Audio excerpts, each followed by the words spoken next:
G'day and welcome to my channel. Viewers' questions answered. I was asked after the Talos keg video how you transfer from an A-type keg to a Corny keg. And that's what we're going to do today. A-type kegs are the main type of kegs around the world today. So this will go for most of your commercial kegs as well. I've got one beside me, but it's full of beer and I'm not picking it up. It's too heavy. I'll just add a couple of quick comments about these Talos kegs before we move on. They're already sanitized, so you don't have to bother sanitizing before you fill them. Someone else asked how you stop them from overfilling because you're filling them upside down. How do you know? Well, they fill till they're full. They won't take any more beer, so it just stops filling. You don't need headspace or anything like that. You're not carbing in it. So the beer's already carbed when it goes into this type of keg. So you fill it to the brim. Of course, you can stop earlier if you want to. There's some purists saying, they wouldn't use these overseas. Well, I was at a beer festival the other week, and there was a German or beer company there that I can't pronounce. Very, very old smoked beer company, one of the most famous in the world. They sent in a very, very similar keg. You can see it under the table here. That makes sense. So, of course, you're going to need a coupler. Now, these are all the same coupler. They're a bit hard to see at the moment. They all have different fittings on them. Now, it depends what you're doing with the keg to what fittings you're going to need. If you're filling kegs with them, it's extremely handy to have valves. You can have a valve on the gas side and the beer side if you like. I've been using a spunding valve on the gas side, as you've seen in the other video, but a valve can be handy there too. I've just used a barb fitting and attached my beer transfer line to it. If you're serving straight in your kegerator, you can put a duo type fitting on top and that goes straight to your tap and Bob's your uncle. If it is in your kegerator and you haven't got much space, you can get a 90-degree bend. So when the line's in, it takes up less space in your kegerator so it fits. Yeah, keep in mind they're not half-inch threads on the couplers, they're 5/8. So if you do want to use your normal barbs and things you probably have around the brewery, they're probably half-inch. So you can get adapters if you want to do that. Like if you're working in a bar or something, you probably know this already.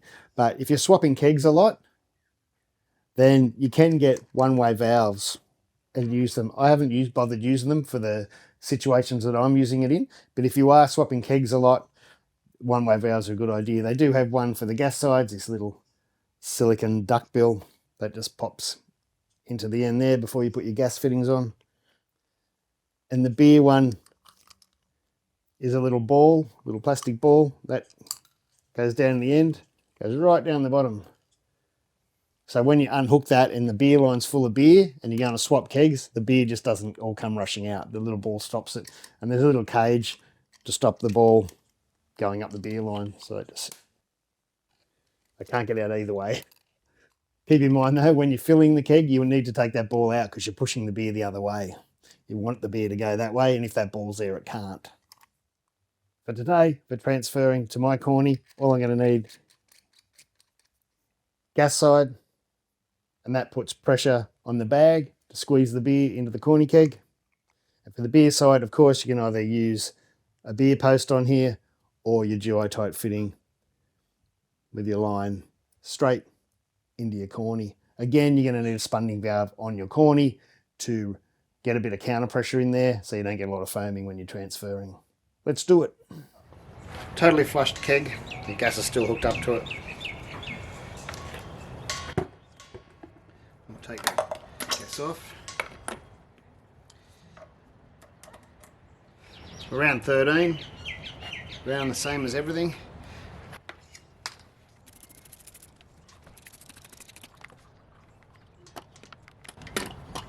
Watch out for that red thing, but you just slide it on. Just like that, easy. These have got, of course, disconnects on there so they can't turn on. If you don't have something closed on there, you'll have beer shoot up, right?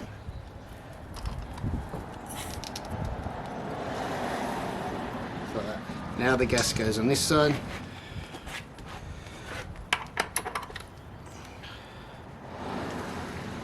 Just before I put the beer in there, I'm just going to flush it through here.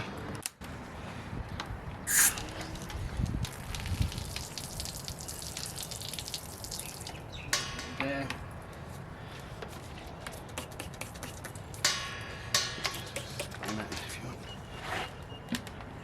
Everything should be the same pressure just about. And we just, as usual, back off this. I should get the scales just to make sure. I don't really need it, but I'll get the scales. This must be my only keg without a filling sticker on it, I didn't realise.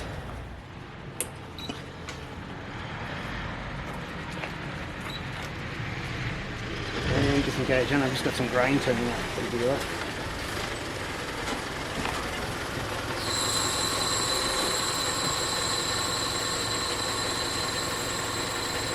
There we go, nice and slow, especially at the start.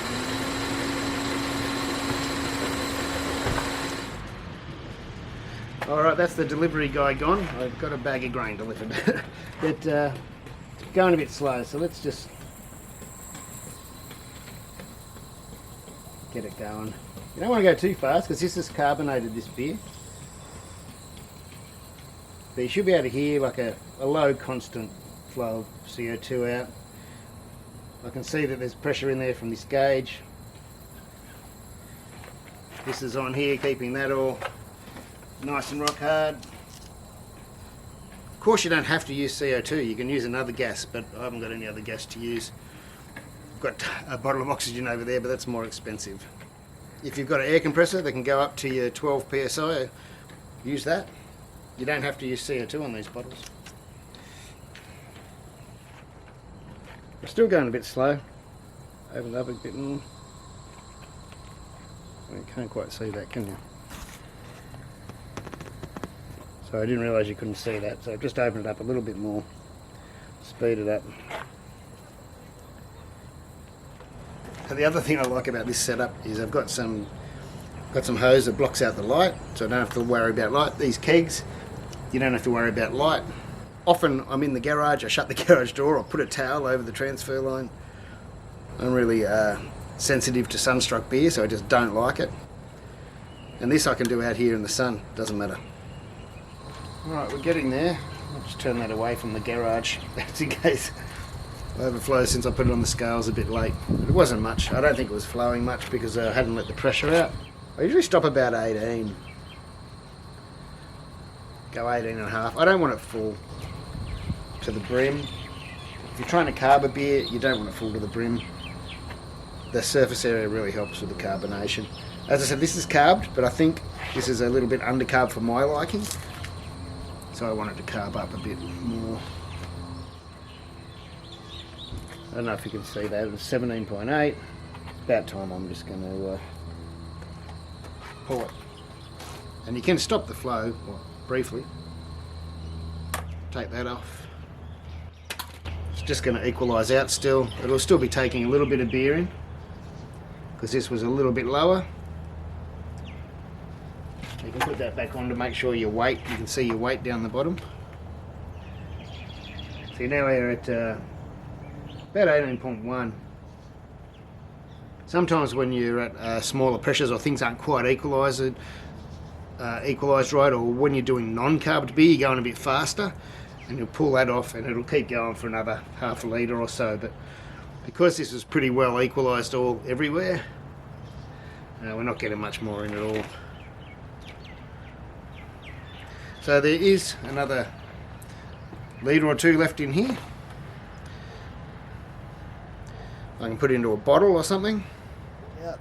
So that's it. I hope that answered all your questions. Really easy. Thanks for watching. Like, subscribe, share, and all that stuff. Thanks for all the people that use my Kegland links. I've got affiliate links for everywhere. eBay, Amazon, Kegland. If you want one of those links to help out the channel, let me know and I'll get one to you. Thanks to my Patreons, because without them I couldn't be doing these videos. They really support the channel. Cheers, and I'll see you in the next one.